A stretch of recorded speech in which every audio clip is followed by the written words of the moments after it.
And now, AM 650 presents your source for leading-edge news and information on today's hottest products and services. This is Experts on Call on AM 650. Welcome to Quay Pacific's Talk About Strata. Sterling Fox with you, joined in studio by the Executive Director of the Condominium Homeowners Association of British Columbia, Tony Gioventu, who is also the province condo columnist, and his columns appear across British Columbia in publications like the Victoria Times Colonist, 24 Hours, and the list is frankly too long to complete. Tony, good to see you again. It's good to see you as always, Sterling. Well, a couple of weeks ago, now just very recent stuff here, the government of British Columbia introduced new legislation.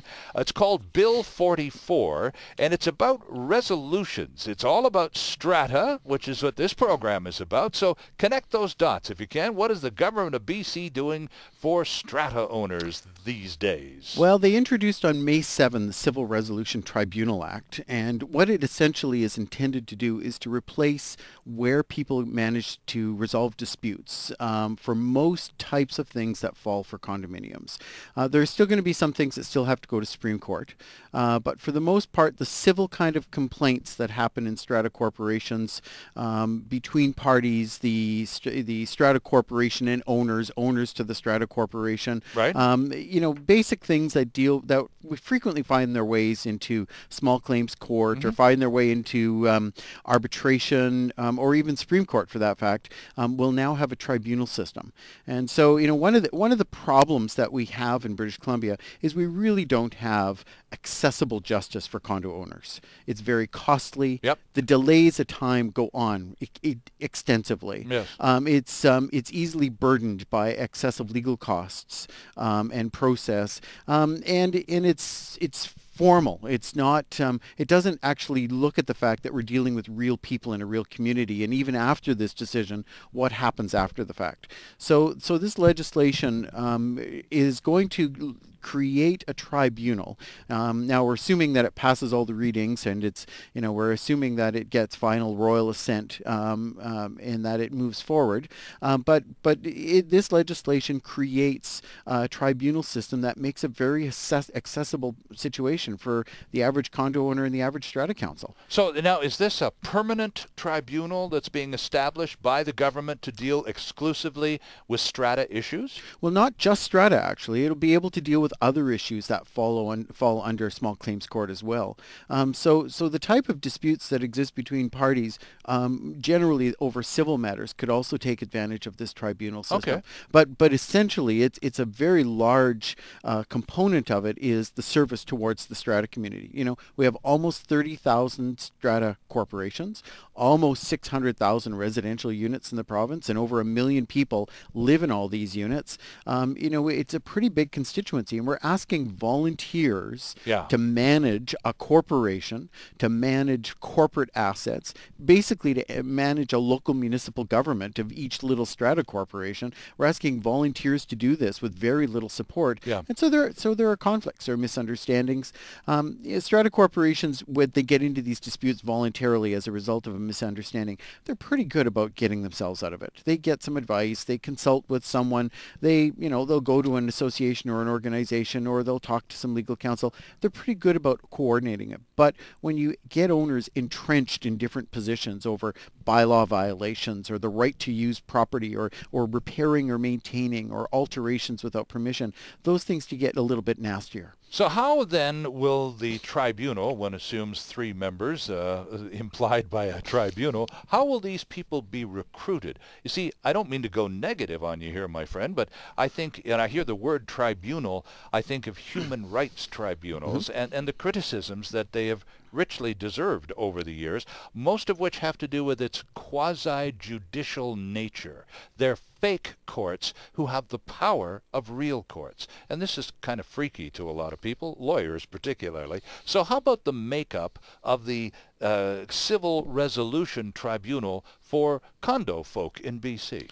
Well, it's interesting because if you look at the essence of the language, the mandate really is within this legislation, and the wording is enshrined right in the legislation, to make this accessible, to make it timely, speedy, to make it economical, and to make it fair and informal. Okay. You know, so it does have to apply the principles of law and fairness. That can't be eliminated.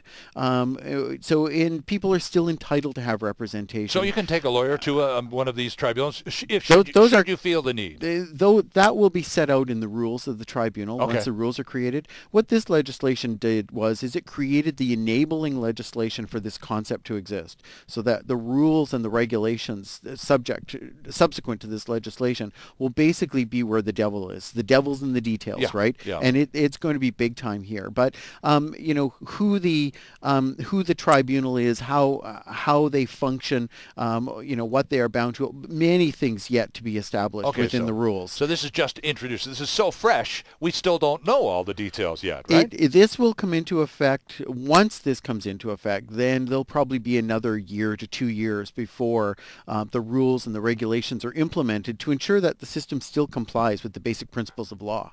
That's going to be the other thing. But essentially, it does mean, and here's the difference. If an owner has a dispute with a strata corporation, let's say you've got a group of rogue council members who simply refuse to comply with the act. They're not having an AGM. They're not bringing repairs and maintenance to the buildings. The strata's not maintaining the building. They're not enforcing bylaws. They got a good example is a strata I dealt with a few weeks ago, where you got a strata council. The bylaw says no pets, and 4 council members have pets. Have pets, right? Right. Okay. And so what does an owner do? Oh, there's a bylaw with teeth, huh? Well, and when you're dealing with enforcement of bylaws right now, if you were dealing with enforcement of bylaws with respects to having the strata enforce bylaws, it's a Supreme Court application. Okay. Or arbitration, both of which can be very expensive. Right. You can easily be out of the gate to get into that situation, to actually get the court hearing and getting into the courtroom. You can easily be $15,000 to $25,000. So an individual owner doesn't really have what I would call reasonable access to good justice in strata corporations. We did a show a few months back, and I remember being horrified by it. It was a very public story at the time, and I believe it took place in Surrey, where an owner was eventually evicted, caused to leave the premises Right. by pressure brought to bear from the strata council. This person was excessively rude and just incredible, outrageous behavior. Right. The story of the nub of the story, besides the obvious outrageous behavior and injury caused to all the other neighbors, the eviction process took 2 years. These people had to put up with this obnoxious owner. How might this new tribunal accelerate that process? Well, not everything will be able to go into into the tribunal. Some things that are still going to be dealing with things like the appointment of an administrator for a corporation, Okay. Eviction or order to sale May of still owners. be a court issue. Those are still going to be Supreme Court Okay. issues, and that's to ensure the greatest level of justice for the individual and to protect their rights in every capacity. Because we're dealing with a major issue here. We're going to be evicting somebody and selling their strata lot, Yeah. or selling their strata lot as a court-ordered sale. Those are still issues that we need to still get into with Supreme Court. So what this is designed to do, I gather then, is to reduce the other traffic to the courts that could be resolved in other ways. There are so many small disputes that go into small claims and even Supreme Court over issues that are really burdening the court system that could be dealt with separately. The other view of this, of course, is how the disputes are actually going to be done. Right. This is one of the views of this was we have to remember, we get in our own little world in the Lower Mainland that somebody can go to a courthouse or there's easy access to an arbitrator or a judge or for a dispute.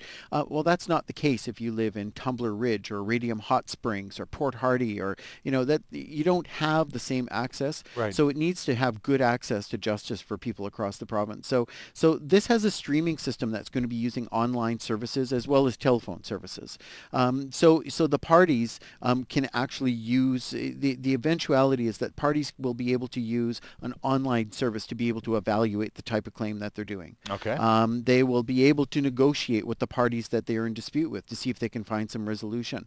The tribunal will appoint instead a case... of just going to war. Instead of just going to war, sit down and talk about how this. do we fix this? Okay, You know, the tribunal at some point will appoint a case management person to oversee these prospects, and how can we get you through this? And if all those things fail, then there'll be case management to prepare this for adjudication by the tribunal. Okay. And so, you know, as you go through the streaming process, there are a number of steps for the parties to be able to resolve this.